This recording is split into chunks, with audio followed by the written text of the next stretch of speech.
পানীয় জল সরবরাহের দায়িত্ব কার? সোজা উত্তর সরকারের। আবার কার?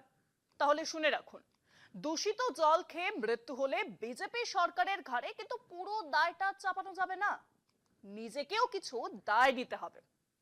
বেশ, খুলেই বলছি, ভারতের সবচেয়ে পরিচ্ছন্ন শহর ইন্দোর, অন্তত এরকমটাই দাবি করা হয়েছে এতদিন। সেই ইন্দোরেই দূষিত জল পান করে এখনো পর্যন্ত প্রাণ হারিয়েছেন প্রায় 20 জন। হাসপাতালে ভর্তি কয়েকশো মানুষ। এই ভয়াবহ পরিস্থিতির মধ্যেই নতুন করে বিতর্ক উস্কে দিল বিজেপি সাংসদের মন্তব্য। সরকার নয়, দায় নিতে হবে সাধারণ মানুষকেও, এমনই বিস্ফোরক মন্তব্য করে সমালোচনার মুখে বিজেপি সাংসদ জ্ঞানেশ্বর পটেল। ইন্দোরের ভগীরথপুর এলাকা, দূষিত জল পান করেই একের পর এক মানুষের মৃত্যু। এখনো পর্যন্ত 20 জনের প্রাণহানি, হাসপাতালে ভর্তি 398 জন, এর মধ্যে এখনো চিকিৎসাধীন 142 জন, আইসিইউতে 11 জন। এই পরিস্থিতিতে প্রশাসনের ভূমিকা নিয়ে প্রশ্ন উঠছে, কিন্তু তার মাঝেই বিজেপি সাংসদের মন্তব্য ঘিরে নতুন বিতর্ক। সাংসদ জ্ঞানেশ পাটিলের দাবি, সব দায় সরকারের নয়, পরিষ্কার জল পেতে হলে জনগণকেও দায়িত্ব নিতে হবে।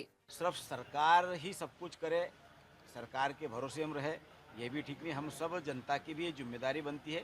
সাংসদের এই মন্তব্যে ক্ষোভে ফেটে পড়েছে কংগ্রেস। এত বড় বিপর্যয়ের মাঝেও দায় চাপানো হচ্ছে সাধারণ মানুষের ঘাড়ে, এই অভিযোগ তুলছে তারা। কংগ্রেস মুখপাত্রের প্রশ্ন, ড্রেন পরিষ্কার করাও কি মানুষের কাজ? হাসপাতালে মেয়াদ উত্তীর্ণ ওষুধ ধরাও কি মানুষের দায়িত্ব? যদি সব কাজ জনগণই করে, তাহলে সরকার ট্যাক্স নেয় কেন?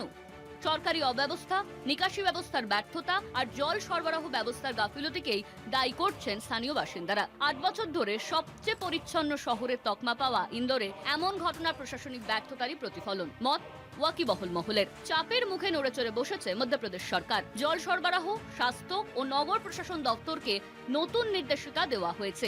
অবহেলার অভিযোগে কয়েকজন কর্মকর্তার বিরুদ্ধে ব্যবস্থা নেওয়া হয়েছে। ভগীরথপুর এলাকায় বাড়ি বাড়ি স্বাস্থ্য সমীক্ষা চালানো হয়েছে। কিন্তু প্রশ্ন থেকেই যাচ্ছে, যে শহর 8 বার দেশের সবচেয়ে পরিচ্ছন্ন শহর, সেই শহরেই কিভাবে দূষিত জলে মৃত্যু?